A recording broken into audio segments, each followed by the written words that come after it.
பாரதிதாசன் அறக்கட்டளை நிறுவனர் தலைவர் கலைமாமணி முனைவர் கோ. பாரதி அவர்களின் விடுதலைக்காக பாடுபட்ட அறிஞர்களை மறவாமல் போற்ற வேண்டும். பாரதிதாசன் அறக்கட்டளை விழாவில் தமிழறிஞர் கோ. பாரதி பேசினார்.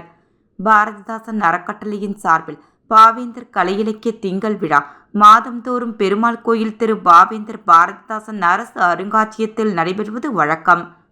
விடுதலையும் புரட்சி கவிஞரும் என்ற தலைப்பில் நடைபெற்ற 77வது மாத விழாவிற்கு அறக்கட்டளையின் தலைவரும் பாரதிதாசன் பெயருமான கலைமாமணி கோ. பாரதி தலைமை தாங்கி பேசினார். அப்போது அவர் இந்திய விடுதலைக்காக புரட்சி கவிஞர் பாரதிதாசன் பெரிதும் பாடுபட்டிருக்கிறார்.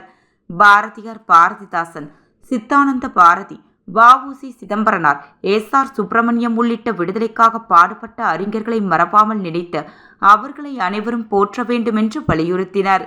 ஜே.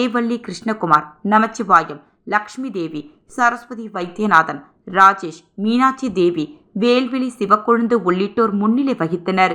இவ்விழாவில் விடுதலை நாளை முன்னிட்டு சுக்கா மிளகா சுந்தரம் கிளியே என்ற பாவேந்தர் பாரதிதாசன் எழுதிய கவிதை வரியை தலைப்பாக கொண்ட விடுதலை நாள் சிறப்பு கவியரங்கம் நடைபெற்றது. இதில் புதுச்சேரி, தமிழ்நாட்டை சேர்ந்த 50 கவிஞர்கள் கவிதை வாசித்தனர். ரமேஷ் பைரவி, மதன், பொய்யாதி ஏகாம்பரம் ஆகியோர் கவியரங்கத்தை நடத்தினர். பாவலர் ஈஸ்வரி தேவி, பத்மநாபன் உட்பட கவிஞர்கள், அறிஞர்கள் பெருமக்கள் பலர் இவ்விழாவில் கலந்து கொண்டனர்.